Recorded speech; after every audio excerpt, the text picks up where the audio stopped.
The snow began without ceremony. A fine, dusting sugar that clung to Rachel Brooks's eyelashes and melted on her cheeks like cold tears. It was the kind of snow that promised worse to come. A quiet threat whispered by the wind as it sliced down from the high peaks. Each step she took from the stagecoach left a shallow, temporary print. A fragile record of her arrival in Millbrook. Her worn leather bag, holding everything she owned in the world, felt heavier than the child she carried low in her belly. $17, a few stitches of baby clothes, and a courage so thin it was nearly transparent. Millbrook itself was little more than a single muddy street flanked by false front buildings, all of them hunched against the cold. Smoke curled from stone chimneys, the only sign of warmth in a landscape of gray wood and hardening earth. The eyes that watched her pass were just as cold.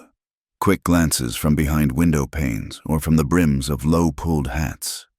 She was a stranger, a woman alone, and visibly with child. In a town this small, that was a story told in a single look, and the ending was never a happy one. Her hand rested on the swell of her stomach, a constant, protective gesture. This was for the baby. Every mile traveled, every polite smile that felt like a grimace, every ounce of pride she had swallowed. It was all for this tiny, kicking life. The thought gave her the strength to push open the door of the town's only boarding house, a bell above it giving a tinny, cheerless jangle.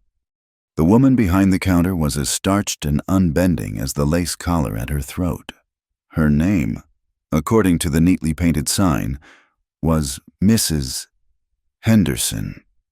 She looked Rachel up and down, her gaze lingering on the unmistakable curve of her pregnancy, and her lips thinned into a line of disapproval. "I need a room," Rachel said, her voice steadier than she felt. "Just for a few nights, perhaps a week." "We're a respectable house, Mrs. Henderson stated, not as an answer but as a verdict. "We don't have rooms for travelers of your sort." The air went out of Rachel's lungs. "My sort?" A woman in your condition, without a husband to speak for her. The woman's eyes were like chips of ice. "It would bring scandal. I have my other boarders to consider. They're good names." "I have money," Rachel said, her hand instinctively going to the small purse in her reticule. "I can pay in advance." "This is not about money," Mrs.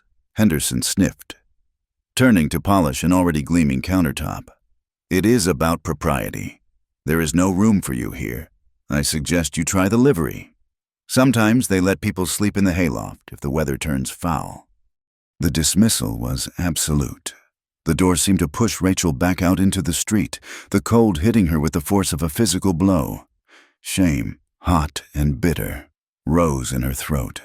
She had known it would be difficult, but the bluntness of the rejection staggered her. The footprints she had made walking to the door were already being erased by the thickening snow. It was as if the town itself was trying to pretend she had never come. She was standing there, uncertain of her next move, when a man stepped out from the saloon next door. He was well dressed in a tailored wool coat, his face clean-shaven and his smile a little too polished. He tipped his hat. "In some trouble, ma'am?" he asked, his voice smooth as creek water over moss. Rachel clutched her bag closer. "I am just figuring my way." "Matthew White," he said, extending a hand she did not take. "I am the deputy foreman over at the mining concern. I couldn't help but overhear your conversation with Mrs. Henderson. She can be a bit particular."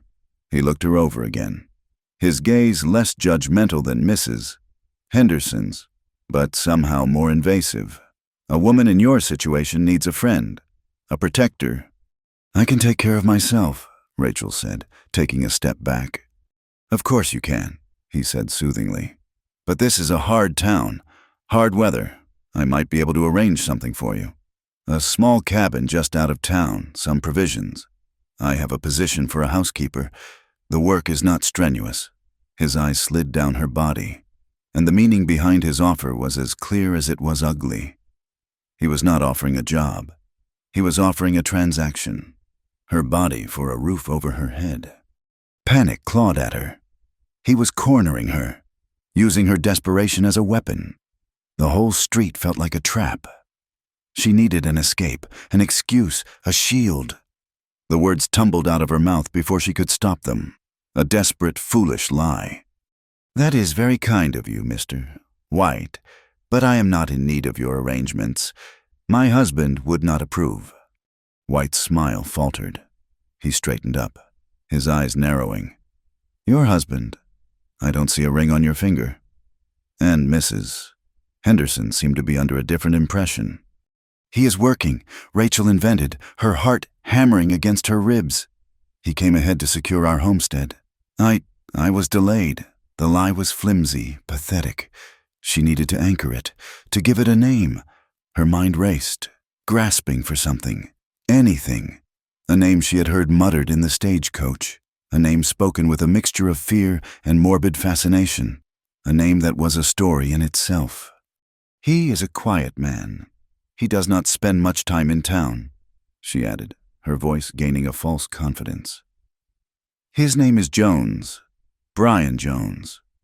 The effect was instantaneous and far more powerful than she could have ever imagined. Matthew White's slick smile vanished completely. A few miners who had been loitering nearby froze, their conversation dying on their lips. The entire street seemed to fall silent, the only sound the sigh of the wind and the soft hiss of falling snow. White took an involuntary step back, his face a mask of disbelief and something that looked a lot like fear. "Brian Jones," he repeated, the name tasting like poison in his mouth. "The Mountain Man." Rachel could only nod, her throat suddenly too tight to speak. She had no idea what she had just done, but she had thrown a boulder into the still, cold pond of Millbrook, and the ripples were spreading fast. White stared at her for a long moment, his calculating mind clearly trying to make sense of this impossible claim. The woman before him, soft and vulnerable. And Brian Jones, the recluse, the specter who haunted the high ridges. The man they whispered had killed his own brother in a fit of rage. The two did not belong in the same sentence, let alone the same life. Finally, with a sneer that did not quite hide his unease, he tipped his hat again, a gesture of mockery this time. "Well then," he said, his voice dripping with sarcasm. "My apologies. I am sure your husband will take excellent care of you." He turned and walked away, his stride stiff with anger and thwarted pride. Rachel stood alone in the swirling snow, the silence of the town pressing in on her. She had escaped Matthew White, but she had walked directly into a much larger, more dangerous story. The name she had plucked from the air was not just a name, it was a legend, and a dark one at that. Its dusk bled into a deep, frozen night.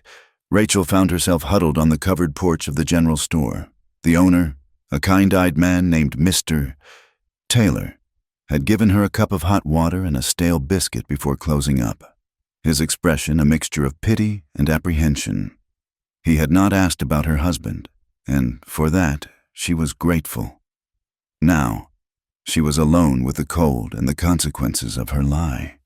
The wind howled a lonely tune, and in the distance, she heard the cry of a wolf, a sound that made the fine hairs on her arms stand up. She wrapped her thin shawl tighter, her body shivering uncontrollably. The baby kicked, a small, insistent reminder of why she was here. She could not fail. She would not fail. But as the hours crept by, and the cold seeped deeper into her bones, despair began to feel like a frostbite of the soul.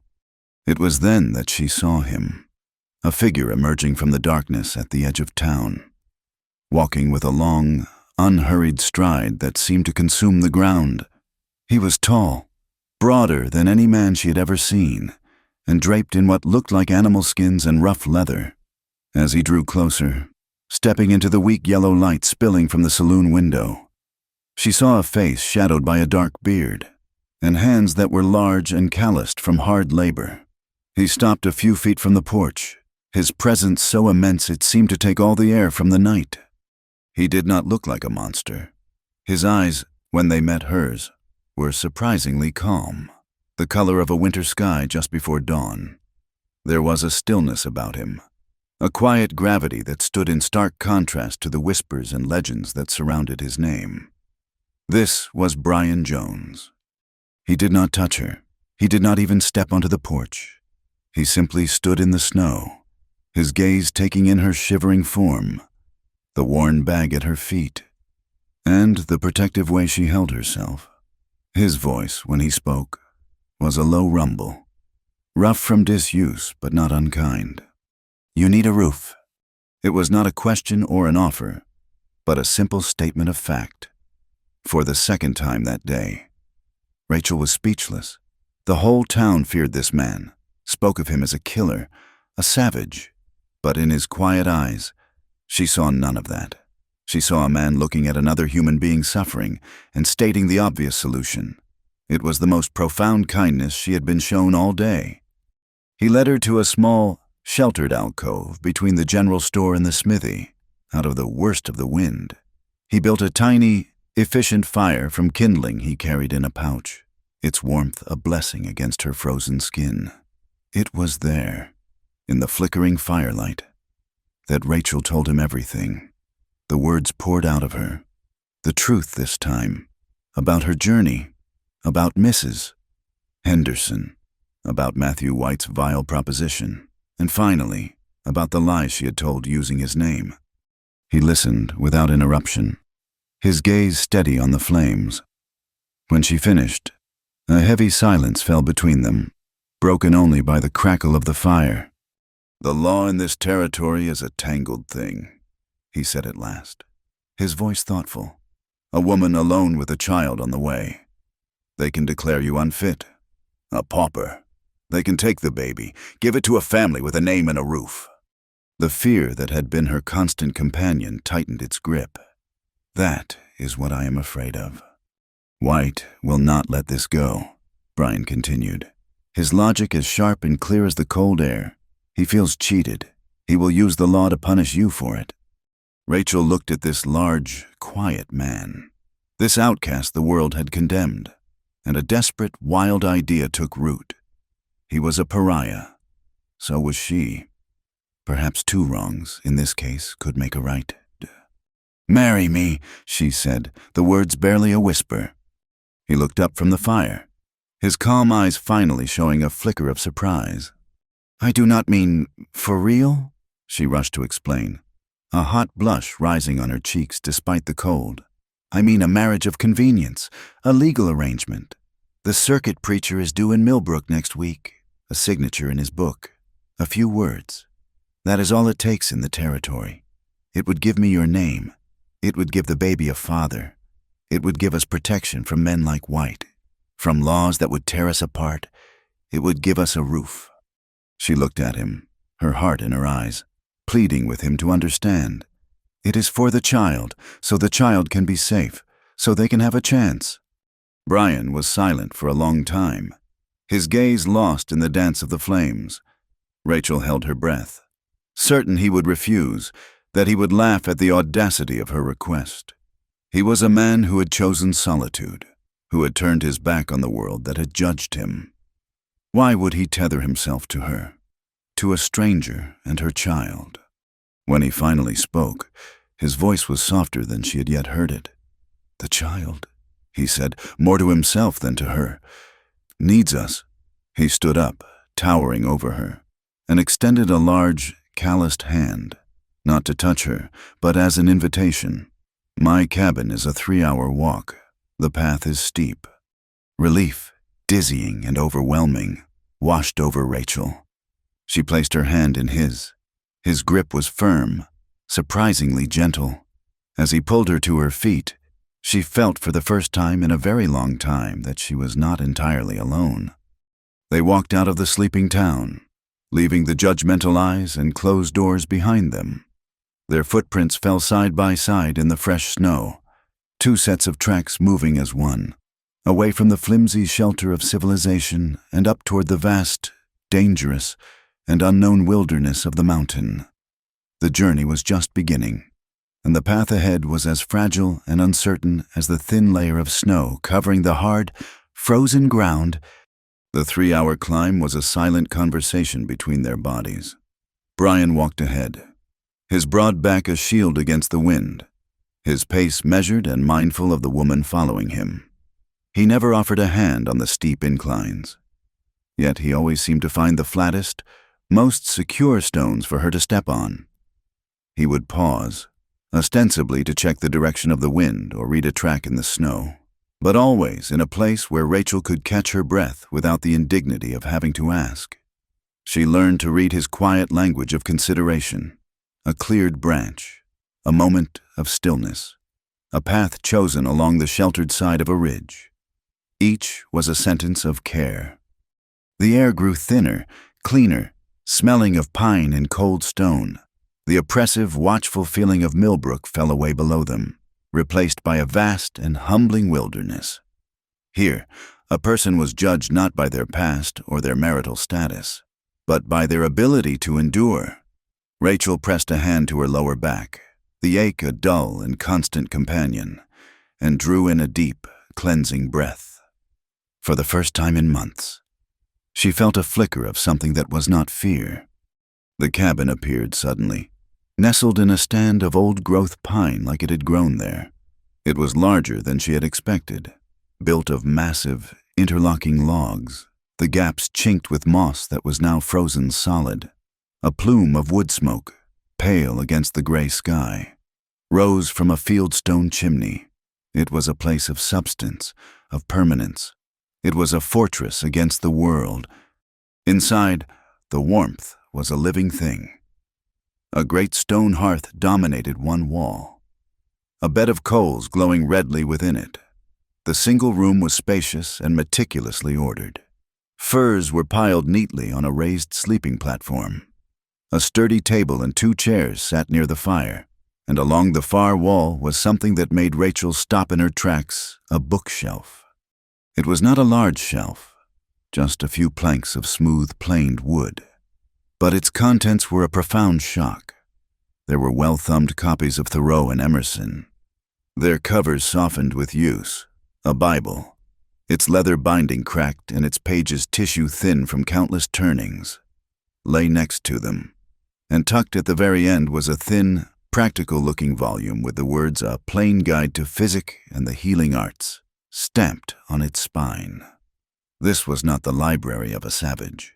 It was the collection of a thinking man, a man who sought sustenance for his mind as well as his body. Brian saw her looking. "Cold nights are long," was all he said, as if that explained everything. He ladled water from a bucket into a pot and hung it over the fire. In the days that followed, they settled into a rhythm, a quiet domesticity governed by a set of unwritten, unspoken rules. These were Brian's rules, born of a life lived in tune with the harsh realities of the mountain. One did not go to the creek for water after the sun had slipped behind the peaks. The predators grew bold in the twilight. A cluster of small, hollowed bones and metal pieces hung by the door. A wind chime that was not for melody but for warning. Its frantic, clattering song was the first sign of a coming storm. Knives were always wiped clean and placed on a high wooden cleat above the hearth, well out of the reach of any future. Curious little hands. Rachel understood these rules were not commands, but a form of protection, his way of wrapping a layer of safety around her and the child. She, in turn, began to weave her own influence into the Spartan space. She spent a day beating the dust from the heavy furs and airing them in the thin winter sun, leaving them smelling of cold air and pine, with a few yards of plain flannel bought on their way out of town. She sewed simple curtains for the 2 small windows, softening the starkness of the log walls. The cabin had been a shelter, a testament to survival. Rachel began the slow, patient work of making it a home. The first time she baked cornbread in the cast-iron skillet over the hearth. The warm, comforting smell filled every corner of the cabin, a scent of life and nourishment that seemed to chase the lingering shadows of solitude away. Brian watched her small efforts with his usual quietness, but she saw the approval in his eyes. He would find a small pot of jam she did not remember him having, or a perfectly carved wooden spoon would appear on the table one morning. They were two people building a life raft in the middle of a storm, each contributing the materials they had at hand. The long evenings were passed by the fire, one night to fill the immense silence. Rachel picked up the copy of Emerson and began to read aloud, her voice soft in the firelit room. When she grew tired, Brian took the book from her, his large, calloused finger tracing the line where she had left off. His voice, which she had only ever heard in short, practical bursts, was a deep and steady baritone. He read with a fluency and understanding that surprised her, his pronunciation of the difficult words flawless. A small smile touched her lips. "The mountain man speaks Mr. Emerson's words very well," she teased gently. A flicker of humor, a brief, startling light appeared in his serious eyes. "I have had a great deal of practice," he said, his tone perfectly grave.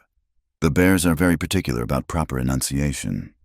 The absurdity of the image, this giant of a man reading philosophical essays to an audience of bears, made her laugh. It was a real laugh, the first one in what felt like a lifetime, and the sound of it in the warm cabin was a miracle. The tension that had been a constant knot in her shoulders for months began to ease. It was during one of these quiet evenings, with a blizzard howling outside and the wind chime singing its frantic song, that she found the courage to ask. She did not ask directly. She simply said, her eyes on the flames, "It must be lonely up here, with no family." Brian was silent for a long moment, staring into the fire as if seeing scenes from his past in the embers. "I had a brother," he said, his voice low. "Jerry." Had she asked? Her heart suddenly beating a little faster. "He is not dead," Brian said, his voice flat, dispelling the ugly rumor with 3 simple words. "Not by my hand, at any rate." He looked at her then, his gaze direct and unflinching, as if daring her to disbelieve him. "We had a disagreement, a bad one, about this land. Our father left it to us both, but Jerry wanted to sell it, to use the money to chase gold in California. I wanted to build something here. We said things men should not say to their brothers. He left that night, walked out, and never looked back." "So the stories," Rachel began, "were started by Matthew White." He finished for her. "Our properties bordered each other. White always wanted this stretch of timber. When Jerry left, he saw his chance, a missing brother, a heated argument. It was an easy story to spin. He told it often enough that people started to believe it was true. It was easier for them to believe I was a monster than to believe a man like White was a liar. The truth settled in the room, simple and devastating. It explained so much: his isolation, the fear in the townspeople's eyes, the quiet sadness she sometimes saw in his. He was not a killer. He was a man who had been wronged, condemned by gossip and greed. A deep, fierce anger on his behalf rose in her, so strong it surprised her. Life in the cabin continued its quiet rhythm, but something fundamental had shifted between them. The arrangement was no longer just about survival. It was about trust. A fragile, tentative partnership was taking root. Yet, Brian remained a man of some mystery. Most mornings, just before dawn, he would rise silently and slip out of the cabin, disappearing into a small, windowless workshop that stood behind the main building. He would be gone for an hour or two, and the faint, rhythmic sound of a saw or the scrape of a tool would carry on the cold, still air. When he returned, there would be a fine dusting of sawdust on his sleeves and in his beard, and he would carry the clean, sharp scent of worked wood. One afternoon, while he was out checking his trap lines, a gust of wind blew the workshop door slightly ajar. Curiosity got the better of her. Peeking inside, she saw a workbench littered with tools, wood shavings carpeting the floor. On the bench was a piece of paper held down by a rock, a rough sketch in charcoal. It was a drawing of a curved line, a gentle, rocking arc. It looked almost like the runner of a cradle. Dismissing the thought as fanciful, her eyes caught on a stack of wood leaning against the wall. It was a beautiful, reddish wood. Unlike the pine and oak the cabin was built from, it seemed to glow in the dim light. When he returned, she asked him what he was making in the workshop. "Just scrap wood things," he answered vaguely, his eyes avoiding hers, passing the time. But later that evening, as he sat by the fire cleaning a knife, she saw the fine pinkish dust of that reddish wood caught in the rough fabric of his sleeve. The wood smelled faintly of peaches. It was a small detail, a mystery she tucked away in her mind. Their fragile peace was shattered by a visitor. A young boy from one of the downstream homesteads arrived one afternoon, breathless from his run, and handed Rachel a folded, official-looking piece of paper. It was a summons from Millbrook, penned by Matthew White in his capacity as deputy foreman, which in a town without a full-time sheriff gave him a certain amount of authority. It stated that a complaint had been lodged concerning her moral character and that she was required to present herself in town to provide proof of her marital status, or face fines and possible removal for the crime of fornication. The cold dread returned, gripping her heart. White was not letting go. He was using the law as a club, trying to drag her back down the mountain and into his power. Brian read the paper over her shoulder, his face hardening into a mask of stone. That night, the wolves came. They did not howl from a distance, but crept close, their shadows flitting between the trees at the edge of the clearing, their eyes glowing green in the moonlight. They had scented the hides Brian was curing in the small tanning shed. The sound of their claws scratching at the shed door was a terrifying, intimate threat. Brian did not hesitate. He took his rifle from its pegs on the wall, his movements economical and deadly calm. He did not go out to confront them. He simply opened the cabin door a crack and fired a single shot into the air. The explosion echoed across the valley, a raw declaration of ownership and defiance. The scratching stopped. The shadows melted back into the forest. He closed the door and reloaded the rifle, his hands steady. He looked at Rachel, who was standing with her arms wrapped around her belly, her face pale. "Here," he said, his voice a low growl. "We protect our own." She looked from the summons in her hand to the rifle in his, and she understood. The threats were different, one on paper and one with teeth, but they came from the same source, a world that sought to devour the weak and the isolated. And here, in this cabin of wood and stone, with this quiet, formidable man, she was no longer either of those things. The summons lay on the table between them, a pale square of paper that seemed to radiate a cold more potent than the winter morning. It was an anchor, trying to drag them back down the mountain into the murky depths of Millbrook's judgment. For 2 days, they had ignored it, living within the warm, quiet world of the cabin. But the flour sack was nearly empty, and Rachel's supply of needles had dwindled to a single, slightly bent one. The mountain provided much, but it did not provide milled flour or steel needles. They had to go down. "He means to make an example of you," Brian said, his voice a low rumble as he stared at the document. It was the first time either of them had acknowledged it since the night the wolves came. "He means to shame me," Rachel corrected. Her chin held a little higher than it had been a week ago. "He thinks shame is a leash. He pulls, and I am supposed to come to heel." She folded the paper with deliberate, steady hands and tucked it into her pocket. "We need supplies, and I will not be summoned like a stray dog. We will go because we choose to, not because he commands it." Brian looked at her, a long, searching look. He saw not the frightened woman he had found shivering on the porch, but someone with a fire banked deep inside her, a fire that was beginning to glow brighter. He gave a single, slow nod. "I will fetch the sled." The journey down was different. This time they moved not as a guide and a follower, but as a procession of two. Brian walked beside her on the narrow path, the small hand sled loaded with furs to trade bumping along behind him. His presence was a silent declaration. He did not hold her arm or hover over her, yet his nearness was a palpable shield.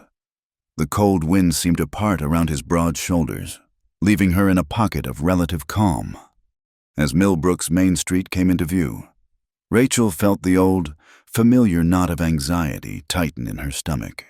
But this time, it was different. She was not alone. She squared her shoulders and met the inevitable stares that followed their progress. Eyes peered from the windows of the boarding house, and whispers followed them like eddies of dust in their wake. She could feel the weight of their collective curiosity, their judgment, their suspicion. Brian seemed oblivious to it all, his gaze fixed straight ahead, yet, whenever a group of men on the saloon porch would turn to stare, he would subtly shift his position, placing himself more squarely between them and Rachel. He used his size not as a threat to the town, but as a shelter for her. He was a walking wall, absorbing the hostile glances before they could land on her. He was drawing the town's fear and legend onto himself, and in doing so, he was giving her the space to simply be. Their destination was Taylor's General Store. The bell above the door gave the same tinny jangle as the one at the boarding house, but the atmosphere inside was entirely different. It smelled of coffee beans, cured leather, and dried apples. The scent of civilization's small comforts. Mr. Taylor was behind the counter, a mild-mannered man with spectacles perched on his nose. He looked up as they entered, and a flicker of surprise, then caution, crossed his face. "Mr. Jones, ma'am," he greeted them, his voice carefully neutral. "We need flour." "Mr. Taylor," Rachel said, her voice clear and calm. "And cornmeal, salt, and a packet of needles, if you have them." As Mr. Taylor turned to scoop the flour, the bell on the door jangled again. Rachel did not need to turn around. She could feel the sudden chill in the room, a change in the air that had nothing to do with the winter outside. Matthew White had entered the store. He sauntered toward the counter, his polished boots making confident sounds on the wooden floorboards. He ignored Brian completely, his eyes fixing on Rachel with a look of smug possession, as if her presence in town was a direct result of his summons. "Well, well," White said, his voice oozing a false cordiality that was more insulting than any shout. "Look what the mountain coughed up. I trust you received my correspondence." "We came for supplies, Mr. White," Rachel said, refusing to acknowledge his power play. He let out a short, unpleasant laugh. "Of course you did, but a woman's needs are not limited to flour and thread, are they? She needs a proper home, a respectable community." He leaned against the counter, his gaze sweeping over Rachel's pregnant form with insolent familiarity, before flicking toward Brian. "Decent women do not keep company with beasts of the forest. They wither in such places." The air in the store grew thick and still. "Mr.?" Taylor paused, his flour scoop hovering over the sack. A trapper who had been examining axe handles by the stove froze, his attention captured. This was a public challenge, a deliberate and cruel attempt to strip them of their dignity. Rachel felt a surge of cold, clear anger. She had spent too long being afraid, too long being defined by the opinions of men like this. She turned to face him fully, her eyes meeting his without a trace of fear. "You are mistaken. Mr. White," she said, her voice not loud, but carrying to every corner of the silent store. "Beasts of the forest have more respect for a person's home and well-being than some men who call themselves decent." The comeback was so swift, so precise, that it struck White like a physical slap. His face flushed a dark, mottled red. The trapper by the stove let out a choked sound that might have been a laugh. "Mr." Taylor suddenly found the task of tying the flour sack immensely interesting, a small smile playing at the corners of his mouth. White's polished veneer cracked. "You will watch your tongue, woman," he hissed, taking a step toward her. Before he could take a second, Brian moved. He did not say a word. He simply shifted his weight and stepped between Rachel and White. placing the sacks of flour and cornmeal on the counter with a heavy, definitive thud. The motion was not aggressive, but it was an absolute end to the conversation. He was a mountain of a man, and his silent presence was more intimidating than any threat. White, for all his bluster, was a bully who preyed on the weak. Faced with a silent, immovable object, his courage failed him. He shot Rachel a look of pure hatred, then turned on his heel and stormed out of the store, the jangle of the bell sounding angry and defeated. A tense silence lingered. Then, "Mr. Taylor cleared his throat. "That will be $3.40, he said, pushing the goods toward them. As Rachel counted out the coins, he added a small paper twist of hard candy to the pile. "For the journey back," he said quietly, his eyes meeting hers with a newfound respect. "It is a long walk." Outside, the street seemed less hostile. A few people who had witnessed the exchange through the store's large front window looked away quickly when Rachel met their gaze, but their expressions were more of surprise than of scorn. She had not cowered. She had spoken back. They had seen the big, fearsome mountain man stand in quiet defense, not in savage anger. It was a crack in the town's carefully constructed narrative. As they passed the boarding house, they saw Mrs. Henderson sweeping her porch. She stopped, her broom held stiffly, and glared at them. Her face was a mask of unbending disapproval, her lips pressed into a thin, white line of judgment. Some walls, Rachel realized, were built of stone too old and too hard to be broken by a single act of defiance. The climb back up the mountain was arduous. The sky had turned a heavy, bruised purple, and the wind had a sharper bite. They were moving through a narrow ravine, the path little more than a ledge on the steep mountainside. When they heard it, it was not a loud noise. It started as a faint cracking sound from high above, followed by a low, grating rumble, like giant teeth grinding together. Brian stopped instantly, his head snapping up.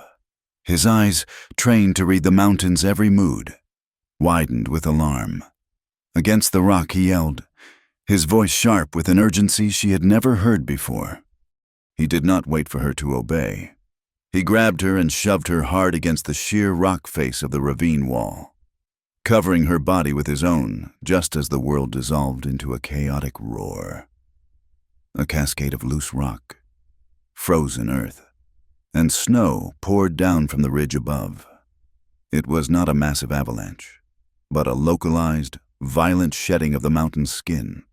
Stones and icy debris rained down on them, striking Brian's back and shoulders with sickening thuds.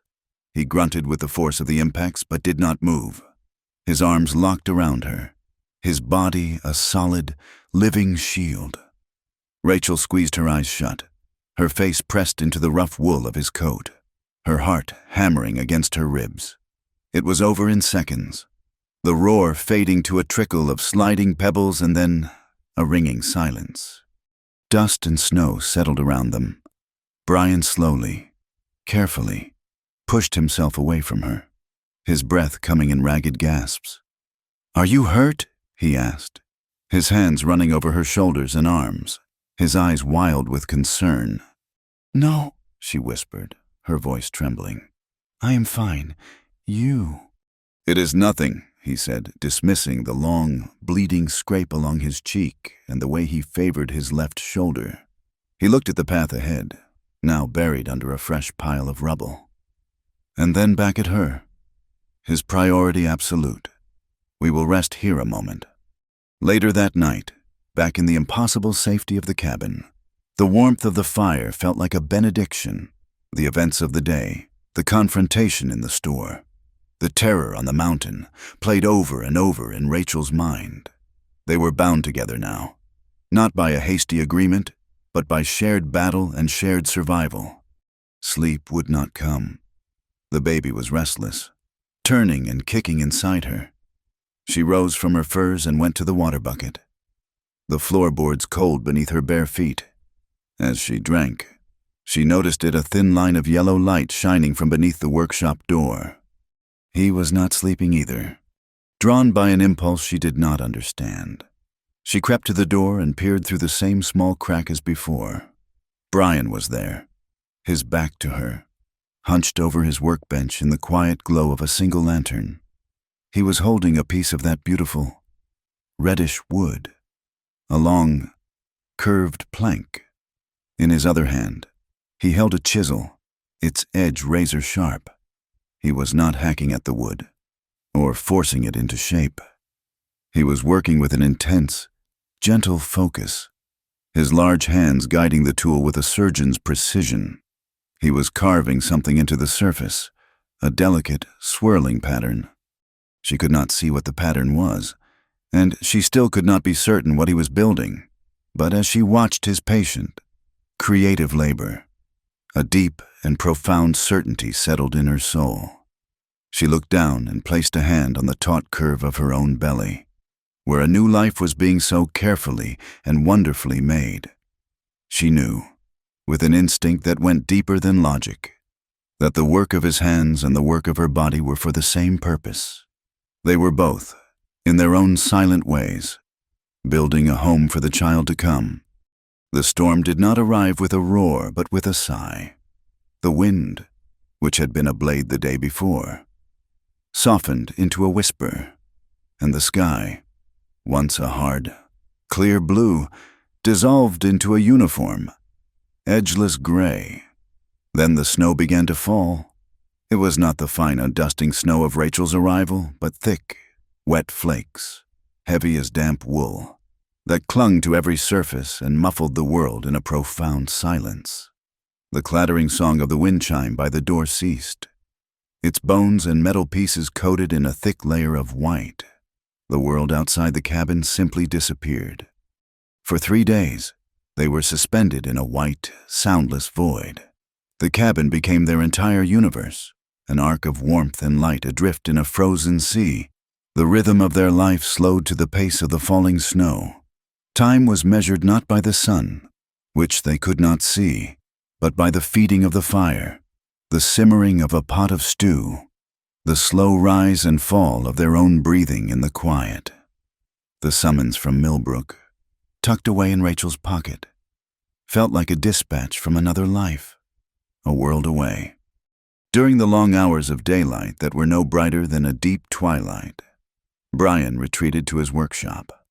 The sounds that filtered back to the main cabin were different now. The rough rasp of the saw was gone, replaced by the patient, rhythmic scrape of a hand plane, the whisper of sandpaper over wood, and the occasional, delicate tap of a mallet on a chisel.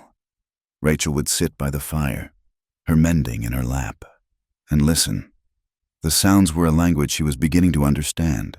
They were sounds of creation, of purpose, of a quiet, relentless care. The clean, sweet scent of the reddish wood was a constant presence, a warm and living perfume in the cold air. She found she was not afraid of the storm. In Millbrook, a storm like this would have been a thing to be endured, a miserable, confining force. Here, in this solid cabin, with the fire roaring and a stack of wood tall as a man just outside the door, it felt like a blessing. It was a wall of pure, white peace, holding the hostile world at bay. It gave them this time, this stillness, this chance to simply be. She watched Brian when he was in the cabin, mending a leather strap or sharpening his knives. She watched the way his large hands, which could wield an axe with formidable power, could also perform the most delicate of tasks with an almost reverent gentleness. The man the world called a beast was the most careful man she had ever known. On the morning of the 4th day, she awoke to a different kind of silence. The soft, brushing sound of snow against the window panes had stopped. A pale, milky light, the first true light in days, was filtering into the cabin. The storm had broken. She pushed herself up, the familiar ache in her back a reminder of the life growing within her, and in the still, cold air. She caught it, the smell of fresh wood, but with something else mingled in, a faint, warm scent like beeswax and oil. It was coming from the workshop. He was not in the cabin. The furs on his sleeping platform were empty. Driven by a pull she could no longer resist. She wrapped a heavy fur around her shoulders, slipped her feet into her boots, and pushed open the main door. The world was remade. Every tree was draped in a heavy mantle of white. Their branches bowed low. The snow lay in deep, pristine drifts, unmarked by any track. The air was so cold and clear it felt like a new element, something to be drunk rather than breathed. A single path had been cleared, a narrow trench from the cabin door to the workshop. He had already been awake for some time. She followed the path, her steps making no sound in the deep snow. The workshop door was not latched. It stood open just a crack, a thin line of warm lantern light spilling out onto the snow. She paused, her heart beating a slow, heavy rhythm against her ribs. She felt like an intruder on sacred ground, but she could not turn back. She pushed the door gently. It swung inward without a sound. Brian was there, his back to her, hunched over his workbench. The lantern light cast a halo around his dark hair and broad shoulders. And before him, resting on the bench, was the reason for all his secret labors. It was a cradle. It was the most beautiful thing Rachel had ever seen. It was made from that wonderful, reddish wood, polished to a warm, glowing sheen that seemed to hold the light of the lantern within it. The design was simple and elegant, with high curving sides and a gently arched headboard. It sat on two long, perfectly balanced rockers, and she knew instinctively that the slightest touch would set it into a smooth, soothing motion. The inside was lined with something impossibly soft and white. She recognized the rabbit pelts from his trap lines, but they had been tanned and treated until they were like a bed of captured clouds. But it was the carving that made her breath catch in her throat. All along the curved side panels, he had carved a delicate, flowing vine, a pattern of leaves and stems that seemed to live and grow on the surface of the wood. And at the center of the headboard, where the baby's dreams would gather, he was in the process of finishing the final, exquisite detail. With a tiny, razor-sharp chisel, he was coaxing the petals of a wild rose from the wood. It was not a grand or showy flower, but a simple, 5-petaled rose of the mountains, perfect in its humble beauty. The man who the world saw as a brute, a killer, a thing to be feared, was carving flowers. He was lining a cradle with the softest furs. He was pouring every ounce of his secret, gentle heart into this gift, this silent promise of welcome for a child that was not his. A profound and overwhelming wave of emotion washed over Rachel. It was not just gratitude. It was a deep, aching tenderness that seemed to swell and break inside her chest. This man had taken her in, protected her, stood between her and the world's scorn. And all the while, he had been doing this. He had been building a sanctuary. He had been creating a work of art that was also a prayer. She put a hand to her belly, a tear tracing a cold path down her warm cheek. The words came out on a breath, a whisper meant only for herself. But in the crystalline silence of the dawn, they carried. She married the mountain man nobody wanted, she murmured, her voice thick with a mixture of tears and a dawning, wondrous smile. Then learned he had been building a cradle. For us. Brian's shoulders went rigid. He froze. The chisel held motionless in his hand. He turned slowly, his face a mixture of shock and a raw, unguarded vulnerability. He looked like a boy caught in a secret act of kindness. His eyes, usually so calm and steady, were wide with surprise. "I did not hear you," he said, his voice a low, rough murmur. "It is beautiful," she said, her voice trembling as she took a step into the workshop. She reached out a hand, not yet daring to touch it, her fingers hovering over the smooth, carved wood. "Brian, it is the most beautiful thing I have ever seen." He looked down at his work, a flush rising from his beard to darken his cheeks. He seemed clumsy now, awkward in the face of her emotion. "I just wanted the child to sleep soft," he said, his words fumbling, as if he were trying to minimize the immensity of his gift. He looked up at her, his gaze direct and filled with an unspoken emotion. And you, too. I wanted you to have some peace. His words struck her with the force of a revelation. He had not just been thinking of the baby.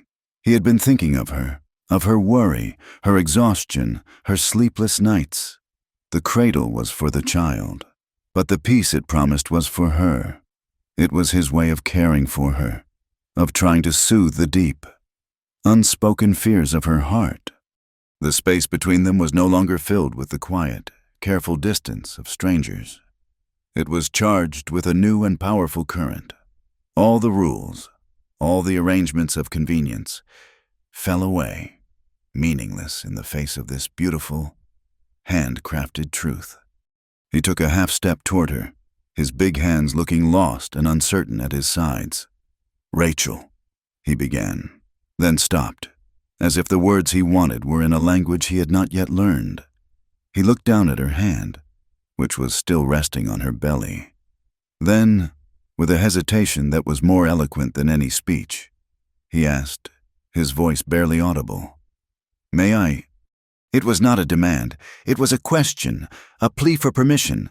She gave a small, almost imperceptible nod, very gently. He reached out and took her hand in his. His palm was rough and calloused, but his touch was unbelievably soft. He did not pull her closer, but simply stood there, holding her hand, his thumb tracing a slow, soothing circle over her knuckles. The simple, chaste touch was more intimate than any embrace she had ever known. It was a connection of souls, a silent acknowledgement of the bond that had grown between them. He lifted her hand and, bowing his head, pressed a light, warm kiss to her forehead. It was a kiss of profound respect, of protection, of a tenderness so deep it made her want to weep. She did not weep. Instead, she took a small step forward, closing the last bit of distance between them, and rested her head against his broad chest. She felt the solid, steady beat of his heart beneath her ear, a rhythm as constant and reassuring as the mountain itself. She breathed in his scent, the clean smell of pine and wood smoke and the faint, sweet perfume of the newly carved rose. She felt the strength in him, a strength he had used not to threaten or dominate, but to shelter and create. For the first time, she felt completely, utterly safe. She was home. They stood like that for a long time as the sun rose higher, pouring golden light into the workshop and across the new, white world. Finally, she stirred and looked up at him, her heart too full for anything but the plain, unvarnished truth. "When the baby comes," she said, her voice soft but clear, "if you want, we could be a family, a real one."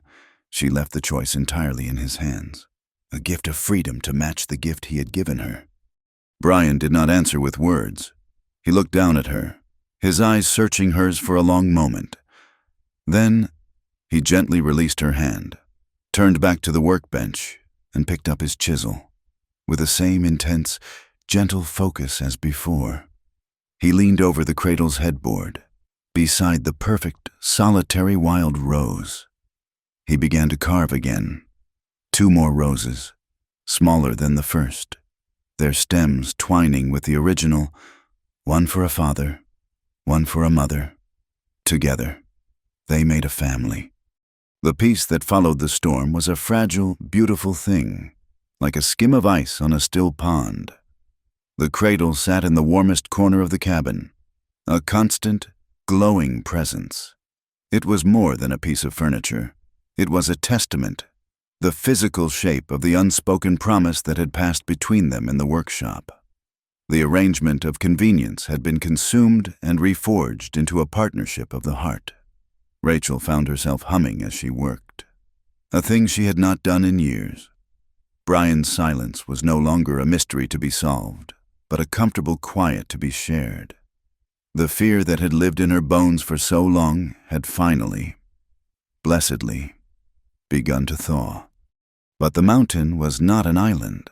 and the valley below had a long memory and a simmering malice. Their fragile peace lasted less than a week. It was broken by a trapper named Silas, a gaunt man who sometimes traded pelts with Brian. He stopped by on his way down from the high country, his face grim.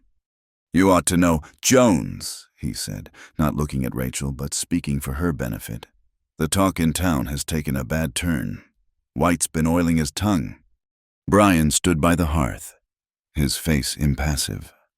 "What is he saying now?" "He is not calling you a killer anymore," Silas said, spitting a brown stream of tobacco juice into the snow. "He is calling you a jailer. He is telling folks you are keeping this woman up here against her will, that she is a prisoner, afraid for her life and the life of her child." He finally looked at Rachel, his eyes filled with a grim pity. "He is twisting your presence here into a crime, ma'am. He is talking about writing to the territorial commissioner, about having the child declared a ward of the state on account of it being in a dangerous and immoral situation." The air went cold in the cabin. The warmth from the fire seemed to retreat. This was a more insidious lie, a more dangerous one. The story of a brother's death was a shadow from the past, but the story of a captive woman was an immediate, actionable threat.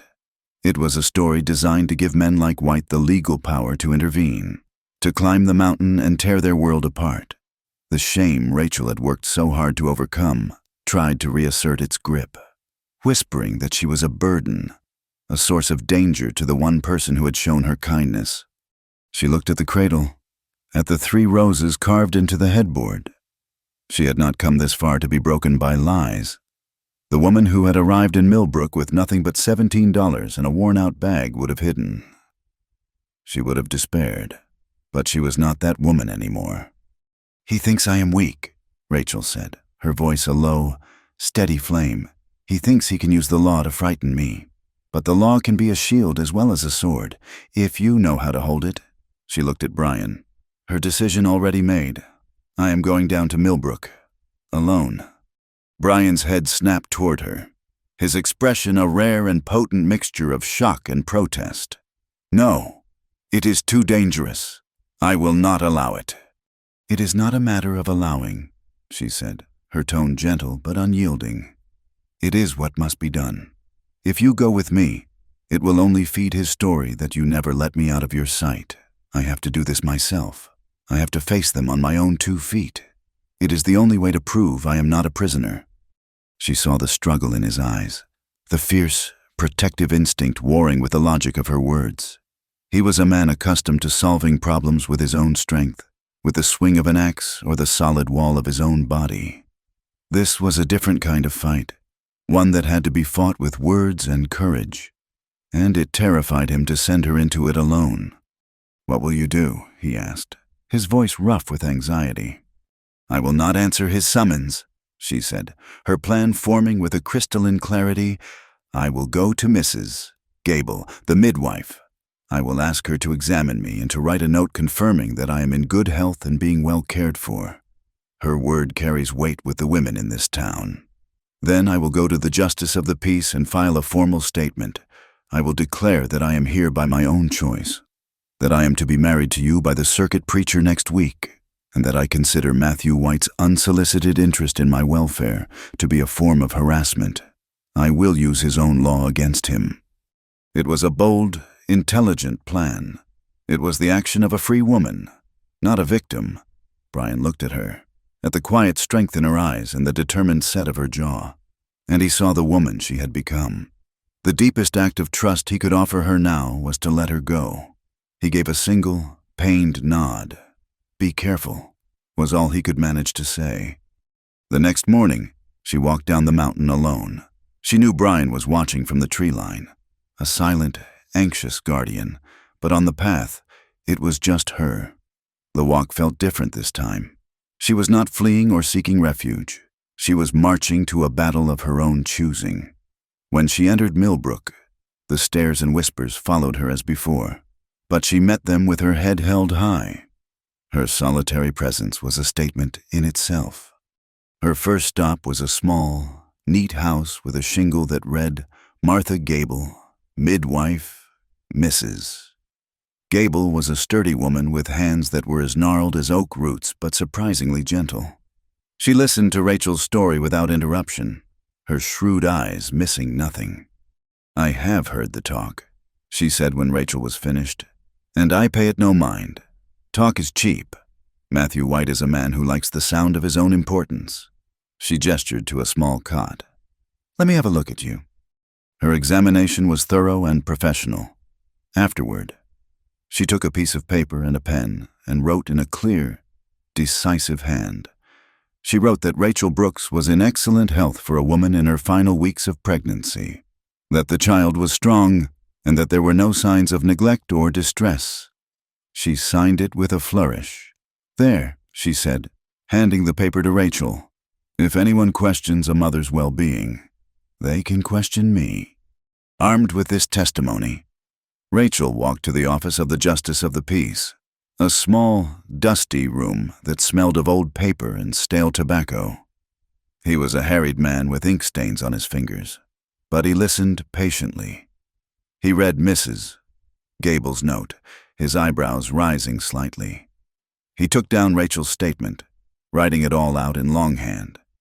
He read it back to her, and she signed it. It was a small, bureaucratic act, but it felt like a monumental victory. She had planted her flag in the center of the town's gossip. She had created her own truth on paper. She felt a surge of triumph as she stepped back out onto the street. She had done it. She had faced the town and its lies, and she had not flinched. She turned her steps toward the path leading home, a sense of profound relief washing over her. She was at the edge of town, where the forest began to reclaim the land. When she first smelled it, a thin, acrid smell on the wind. Smoke, but it was not the familiar, comforting smell of wood smoke from a chimney. It was the sharp, angry smell of dry grass burning. As she rounded a bend, she saw it. A wall of smoke and orange flames was rolling across a dry meadow that bordered the path. The fire was not large, but it was directly in her way, and the wind was fanning it, pushing it toward the trees. Panic seized her for a moment. It was a trap. Through the shifting curtain of smoke, she saw him, Matthew White, with two of his hired hands, sitting on their horses on the far side of the fire. He was not trying to put it out. He was watching, a cruel, triumphant smile on his face. He had meant to catch her here, to use the fire as proof of the dangers she faced, to emerge as her heroic rescuer from a peril of his own making. Rachel backed away, her heart pounding, but the wind shifted, and a thick cloud of smoke engulfed her, making her choke and sputter. Her eyes streamed. She was disoriented, trapped between the fire and the town. Then, a figure exploded from the trees beside her. It was Brian. His face was a mask of cold fury. He had been closer than she thought. He did not waste a moment. He ripped the heavy woolen blanket from his own shoulders, plunged it into a snowdrift to soak it, and then threw it over her head and shoulders. "Breathe through this. Keep your head down and run," he yelled over the roar of the flames. He grabbed her hand and pulled her not back toward town, but sideways, along the edge of the fire, toward a rocky creek bed he knew was there. They ran through the smoke, the heat a scorching presence on their skin. An ember landed on Brian's forearm, and he flinched but did not slow, his grip on her hand unbreakable. They scrambled down the slick rocks into the creek bed, the shallow, icy water a shocking relief. They stayed there, huddled and coughing, until the main fury of the fire had passed them by. When the smoke cleared, White and his men were gone. They had not counted on Brian's presence. Their plan had been foiled. Brian gently removed the soaking blanket from her shoulders. There was a raw, angry red patch on his forearm where the ember had burned him. He ignored it, his eyes scanning her face, his hands checking her for any injury. "Did he hurt you?" he asked, his voice a low, dangerous growl. "No," she said, her body trembling with reaction. "I am all right." She looked at his arm. "But you—" "It is nothing," he said, his fury giving way to a bone-deep relief. He had almost been too late. The thought of what could have happened turned his blood to ice. They were making their way back up the mountain, the smell of smoke clinging to their clothes, when they saw him, a rider, coming down the path toward them.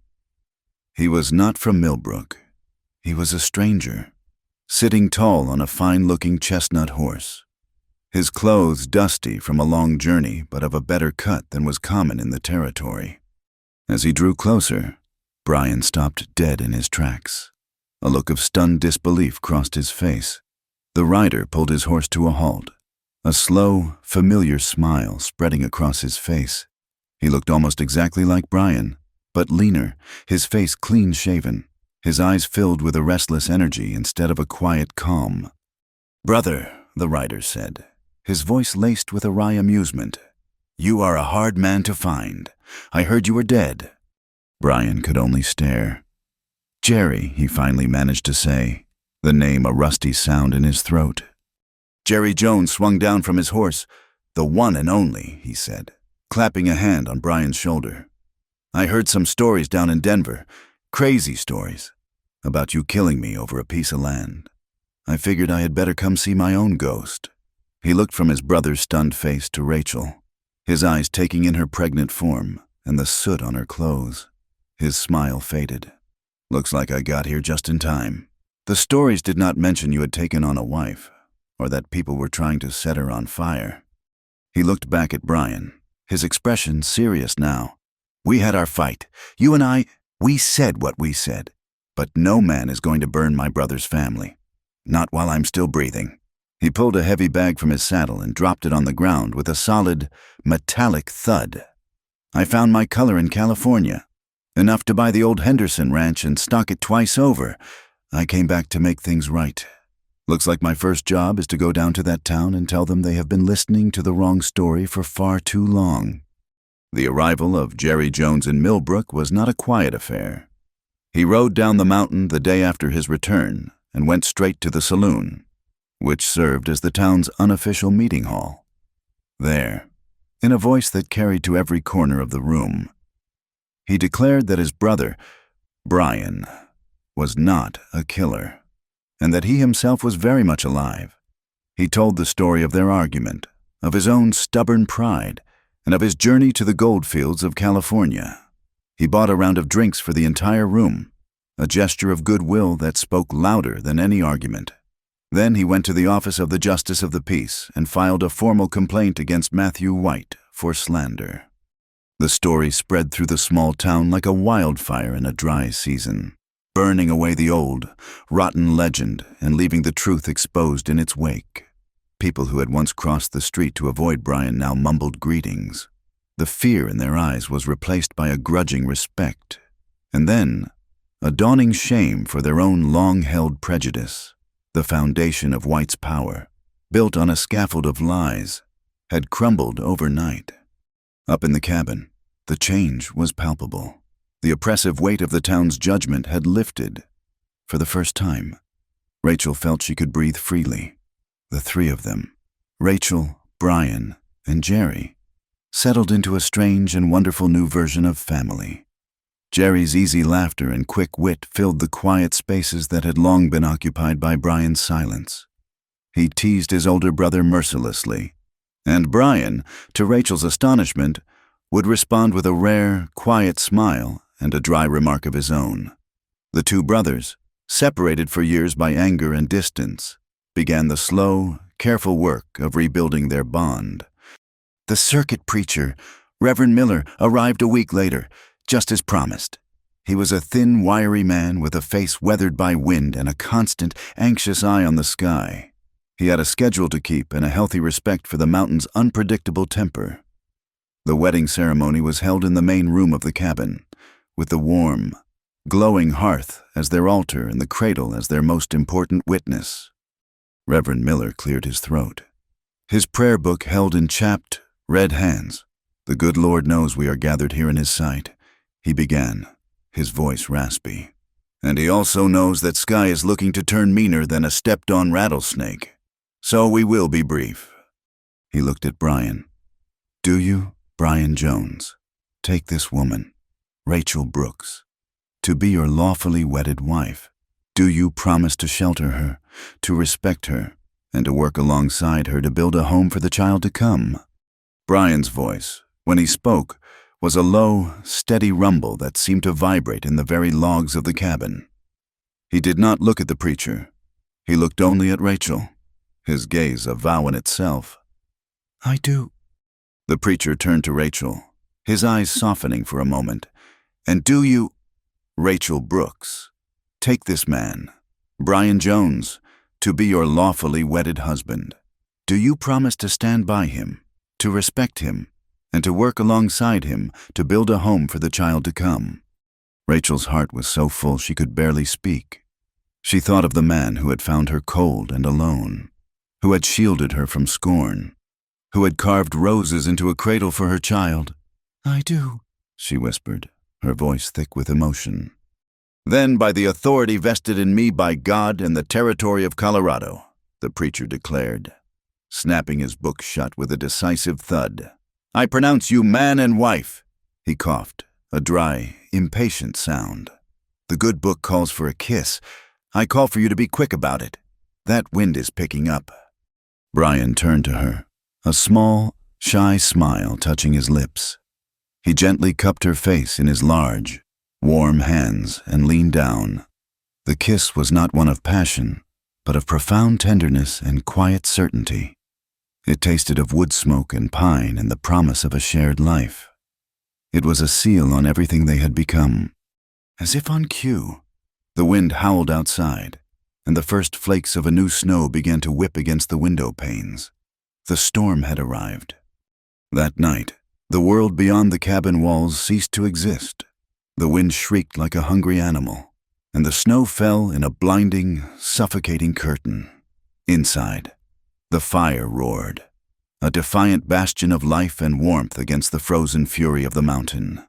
Jerry kept them entertained with stories of the goldfields, his voice a cheerful counterpoint to the storm's violent symphony.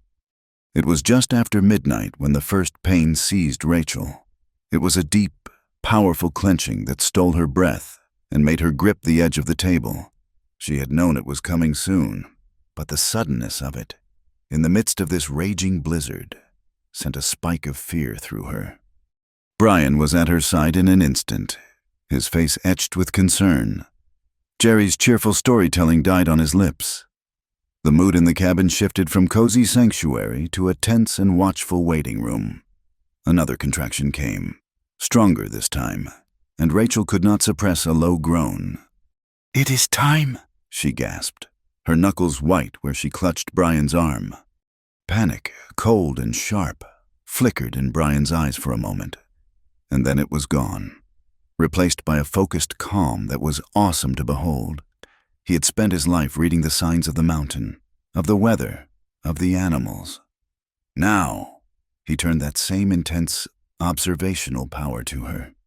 "Jerry," he said, his voice level and commanding, "keep the fire high and boil as much water as the pots will hold. All of it." He then turned to Rachel, his hands gentle on her shoulders. "Breathe with me, Rachel, slow and deep. We will do this together." Just then, another sound joined the howling of the wind. It was a long, mournful cry, answered by another, and then another. A wolf pack, drawn by the scent of life in the isolated cabin, was gathering in the storm. Their howls rose and fell on the wind, a chilling, primordial chorus of hunger and the wild. Jerry grabbed the rifle from its pegs on the wall, his face set in grim lines. "Do not you worry about them," he said, his voice a low growl. "I will stand the watch. No harm is coming to this family tonight." He took up a position by the door, a silent, determined sentinel. The hours that followed were a blur of pain and effort for Rachel, a crucible in which her body was being torn apart and remade. But through it all, Brian was her rock. He was no longer the quiet mountain man, the shy woodcarver. He was a general in a desperate battle, calm and resourceful, and absolutely focused on the life of his wife and his child. He brought out the thin medical book she had seen on his shelf, its pages already marked. He consulted it by the firelight, his lips moving silently as he read. He applied the knowledge from the book with the steady, practical competence of a man who had midwifed countless lambs and calves into the world. He knew the rhythms of birth, the signs of distress, the difference between productive pain and dangerous complication. He bathed her face with cool water. He spoke to her in a low, steady voice, telling her when to push and when to rest, his words a lifeline in the overwhelming sea of pain. He never once showed fear, though she could see the strain in the tight lines around his eyes and the sheen of sweat on his brow. He was a fortress of calm in the center of a storm of chaos, both inside the cabin and out. The wolves grew bolder, their howls closer, more insistent. At one point, Rachel heard the scrape of claws on the cabin door, a terrifying sound that made her cry out. The sharp crack of Jerry's rifle from just outside the door answered the challenge, followed by an angry yelp and the sound of the pack retreating. For now, the final moments were a desperate, elemental struggle. Rachel was exhausted, her strength nearly gone. "I cannot," she wept, her head thrashing on the sweat-soaked pillows. Brian knelt beside her, his large hand enveloping hers. He pressed his forehead against hers, his voice raw with emotion and urgency. "Yes, you can. Rachel," he whispered fiercely. "You are the strongest person I have ever known. You walked 1,000 miles to get here. You faced down a whole town. You can do this, one more time, for our family." His strength flowed into her. She gathered the last of her reserves and, with a final ragged cry that seemed to tear from her very soul, she pushed, and then a new sound filled the cabin, silencing the wind, silencing the wolves, silencing the fear. It was a thin, wailing cry, the sound of new life, fragile and furious and utterly miraculous. Tears streamed down Brian's face as he gently, skillfully, tended to the newborn. He wrapped the baby in a clean, warm flannel cloth and laid her in Rachel's waiting arms. She was so small, so perfect, her tiny face red and crumpled, her eyes squeezed shut against the sudden shock of the world. "A girl," Rachel whispered, her own tears mingling with the sweat on her face. "We have a daughter." Later, after Rachel had rested and the baby had been nursed, Brian carefully lifted his daughter from her mother's arms. He carried her across the room, his large, rough hands a perfect cradle for her tiny body. He stood for a moment before the fireplace, the firelight dancing on the baby's downy hair. Then, with a reverence that was almost painful to watch, he gently lowered her into the cradle he had built. He tucked the soft rabbit furs around her, his fingers lingering on her small cheek. "This is home, Victoria," he whispered, his voice thick. "You are home." The storm had passed. The first pale light of dawn was filtering through the windows, painting the snow-covered world in shades of soft pink and gold. The howling of the wolves had faded with the darkness. Jerry came back inside, the rifle looking out of place in the new, peaceful quiet of the cabin. He tiptoed over to the cradle and peered in, a wide, goofy grin spreading across his face. He started to whistle, a soft, off-key tune. The baby. Victoria stirred and made a small, snuffling sound. Rachel smiled from her bed, a deep, weary contentment settling over her. "Be careful." "Uncle," she said, her voice a soft tease. "Do not you be teaching my daughter how to whistle for stolen gold." Jerry laughed, a warm, happy sound that filled the dawn-lit room. "Do not worry, sister," he said, his eyes sparkling. "I will teach her to whistle for her own ranch instead." The long night was over. The sun was rising on their first day as a family. The days that followed Victoria's birth were a time of profound and quiet joy. The world was new, washed clean by the storm. The sunlight that streamed into the cabin seemed softer, the air sweeter. Life settled into a gentle rhythm, dictated by the baby's needs. Rachel, recovering her strength, would spend hours just watching her daughter sleep in the cradle, her tiny chest rising and falling. A small, perfect miracle in a world that had, until now, been so harsh. Brian and Jerry moved with a new and tender quietness. Their heavy boots softened on the floorboards, their voices lowered to a murmur, as if in reverence for the small, sleeping queen who now ruled their home. It was in the pearly light of one such peaceful dawn, a week after the birth, that their sanctuary was violated. Rachel was awake, nursing Victoria by the warm glow of the hearth. Brian was outside, splitting kindling for the day's fire, the rhythmic thud of his axe a comforting and familiar sound. Jerry was just stirring, stretching in his furs. The first sign of trouble was not a sound, but a scent, the sour, unmistakable stench of whiskey on the clean morning air. Brian stopped his work, the axe held motionless in mid-swing. He stood perfectly still, his head cocked, listening. Then they came, emerging from the line of snow-laden pines like specters of a past that refused to die. It was Matthew White, his face puffy and blotched with drink and rage, flanked by the same two hired hands who had been with him at the fire. They moved with a drunken, unsteady purpose, their eyes filled with the dull, mean light of men who had lost everything and had nothing left to lose but their own wretched pride. Jerry was on his feet in an instant, his hand reaching for the rifle that now always leaned by the door. Brian held up a hand, a silent command to wait. He placed his axe carefully against the woodpile and turned to face them, his body a solid, immovable wall between the intruders and the cabin door. "You are not welcome here, White," Brian said, his voice a low, cold rumble, devoid of heat but heavy as granite. White let out a harsh, barking laugh that was more a snarl. "This is not a social call. Jones, I am here on a matter of law. I have come to remove the woman and her child from this den. For their own safety—" He staggered slightly, catching himself on a tree. The pretense of legality was a thin, pathetic veil over the raw, festering wound of his humiliation. "Rachel is my wife," Brian stated. The words simple and absolute. "This is her home. You will not touch her." From inside, Rachel heard the exchange. A cold dread, a feeling she had thought was finally gone, tried to creep back into her heart. She clutched Victoria closer, her protective instincts a fierce, burning fire. She would not let this man cast his shadow on her daughter's first days of life. She stood, wrapped a fur around herself and the baby, and stepped to the open doorway.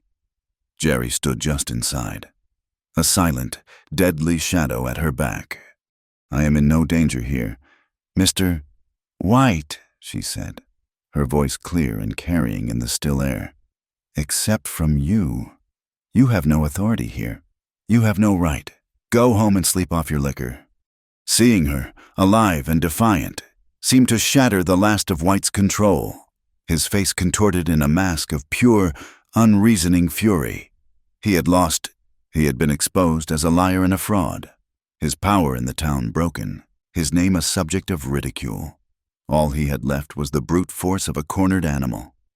"You think you have won?" He spat, his voice cracking. "You think you can hide up here with your killer husband and his ghost of a brother? I will show you what the law is in this territory." He fumbled inside his coat and pulled out a heavy pistol. He raised it, his hand trembling with a mixture of rage and drink, and pointed it directly at Brian's chest. The world seemed to stop. The morning bird song, the sigh of the wind in the pines, all of it ceased. There was only the black, round eye of the pistol's muzzle, the crazed look in White's eyes, and the sudden, terrifying certainty of what was about to happen. The sound, when it came, was not the heavy boom of the pistol, but the sharp, clean crack of a rifle. It was so fast, so precise, that for a heartbeat, no one seemed to understand what had happened. A red flower bloomed on White's right shoulder. His eyes went wide with a comical look of surprise. The pistol slipped from his nerveless fingers and fell into the snow. and he crumpled to the ground with a cry that was more of shock than of pain. His two hired hands stood frozen, their mouths agape, looking from their fallen boss to the cabin door, where Jerry now stood in the open, the rifle held steady, a thin curl of smoke rising from its barrel. "The next one will be between the eyes," Jerry said, his voice flat and deadly calm. "Drop your belts." The two men, their drunken courage evaporating in an instant, fumbled to unbuckle their gun belts, which fell with a soft thud into the snow. They raised their hands in surrender, their faces pale with terror. A different kind of chaos erupted then, but it was a chaos of purpose. While Jerry kept the two men covered, Brian did not go for a weapon. He did not press his advantage. He strode forward, knelt beside the groaning figure of Matthew White, and ripped a long strip of cloth from the man's own shirt. "Hold still, you fool," Brian commanded, his voice rough but not unkind. He pressed the makeshift bandage against the bleeding wound.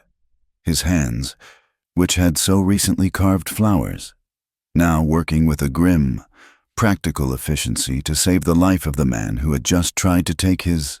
He applied pressure, his face a mask of intense concentration. He was not a killer. He was not a savior.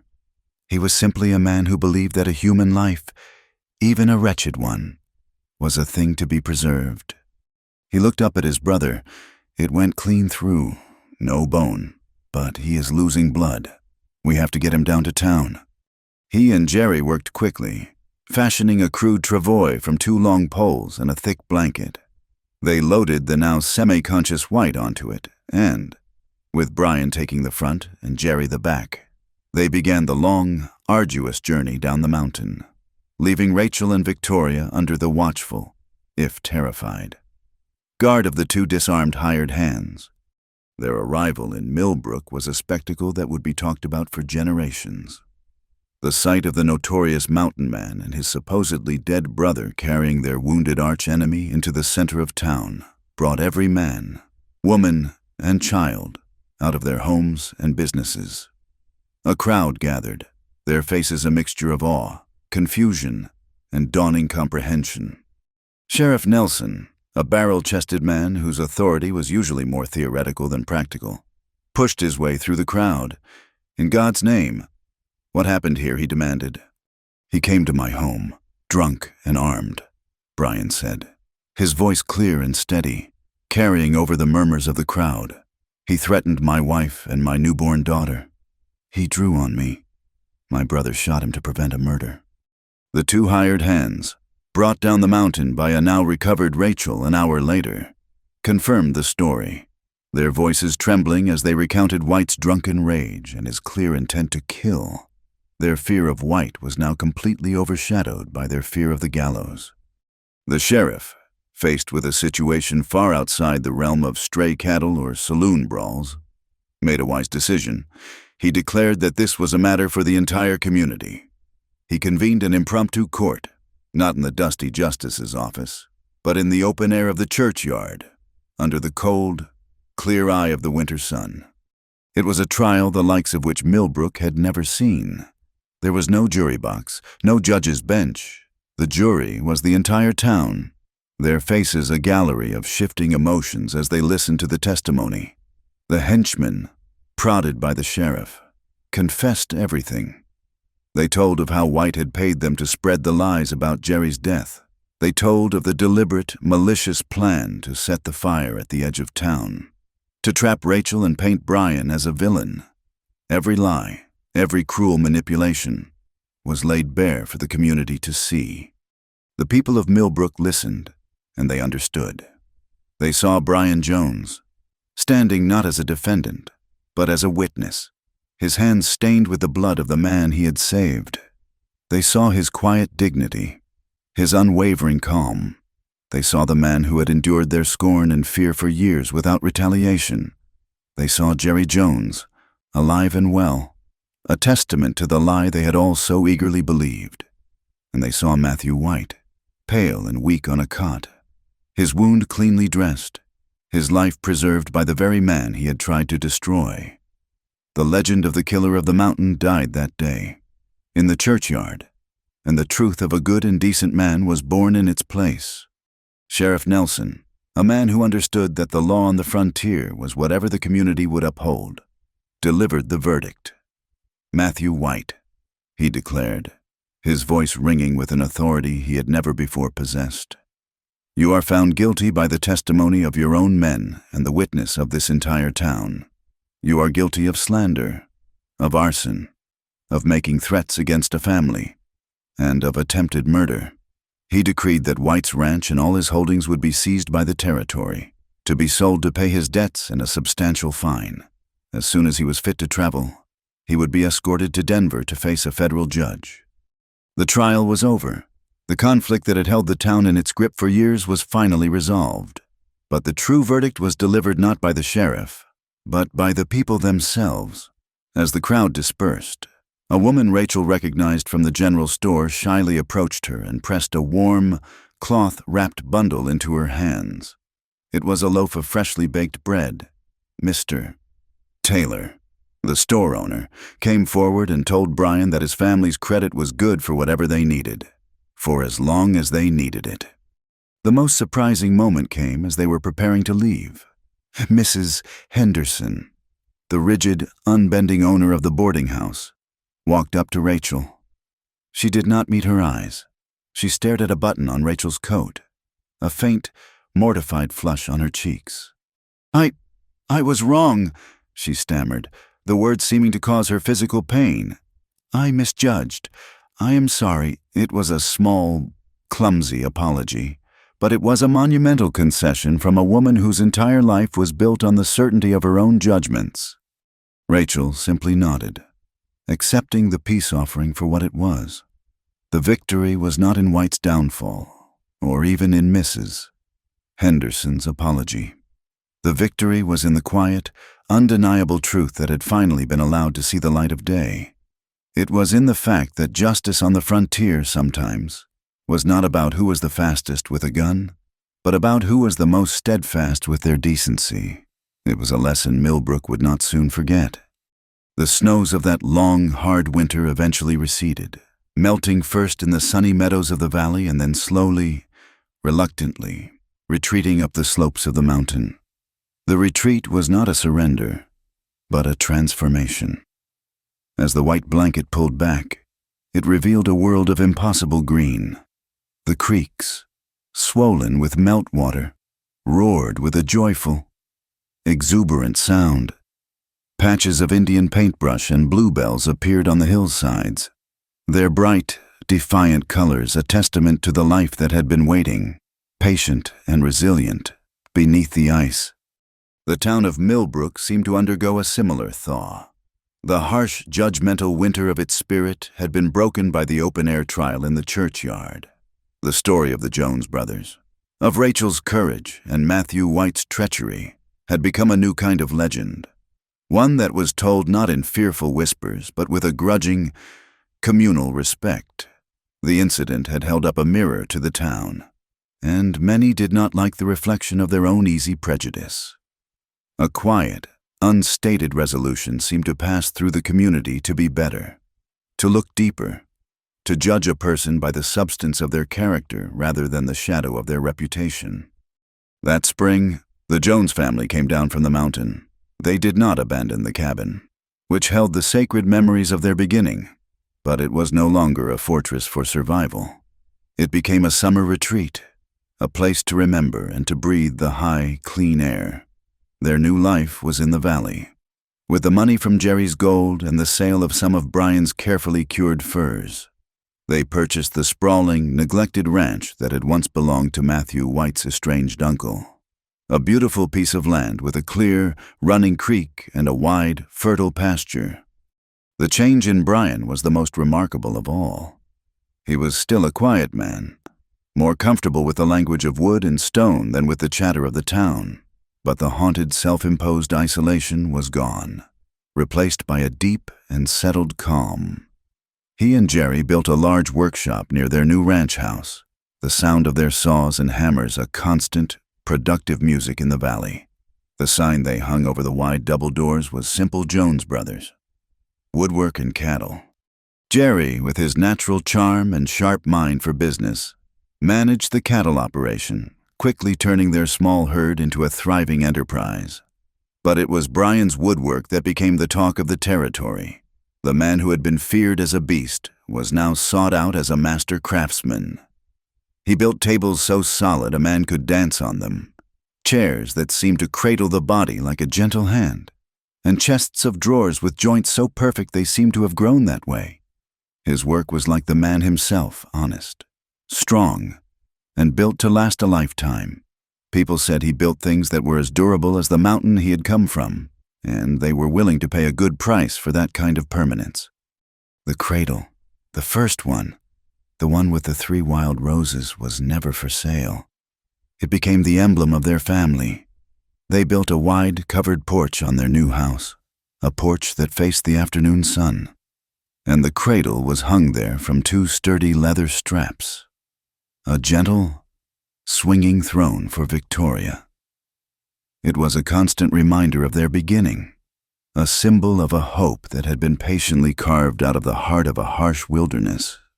Rachel, too, found a new and vital role in the changing community. The harrowing experience of giving birth in a blizzard, with only Brian's steady hands and a medical book for guidance, had awakened something in her.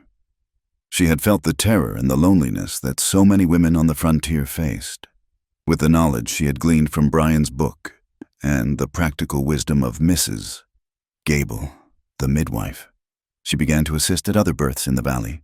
She had a calm presence and a gentle touch, and she had a special understanding for women who were alone or afraid or judged by the community. She did not charge for her services, but families would always leave something on her porch: a sack of flour, a jar of preserves, a freshly knitted blanket. She was no longer the woman who needed shelter. She was the one who provided it. Her desire to build a better world for her daughter extended beyond the immediate needs of mothers and babies. Remembering the profound comfort and wisdom she had found in the books on Brian's shelf, she started a small lending library for the children of Millbrook. She convinced Mr. Taylor to clear a small corner of his general store, and she filled a single bookshelf with primers, collections of poems, and adventure stories she ordered from a catalog back east. On Saturday afternoons, she would sit in a rocking chair in that corner and read aloud to any child who wanted to listen. She was planting seeds, nurturing the minds of the next generation, hoping they would grow up with a wider, more compassionate view of the world than their parents had. Life was not a fairy tale. It was a daily commitment to the hard work of building a family, a business, and a community. There were long days of mending fences, of calving in the cold spring rain, of worrying about the price of lumber. But through it all, there was a deep and abiding peace, an earned contentment that was more precious than any sudden fortune.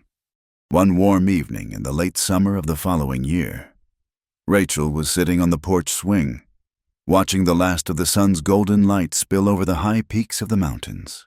Victoria, now a sturdy toddler with her father's calm eyes and her mother's determined spirit, was playing at her feet. She was not playing with a doll, but with a small, smooth block of reddish wood, a leftover scrap from her father's workshop. She would bang it on the floorboards with a look of intense concentration, the rhythmic thud a happy, domestic sound. Brian came and sat beside Rachel on the swing, his large frame making it dip and sway. He smelled of sawdust and sweat and the good, clean scent of the outdoors. He slipped an arm around her, and she leaned her head against his shoulder, a familiar, comforting gesture that had become the silent language of their love. They sat in a comfortable silence, watching their daughter play, watching the sky turn from gold to a soft, bruised purple. "She is going to have your stubborn streak," Brian said, his voice a low, fond rumble.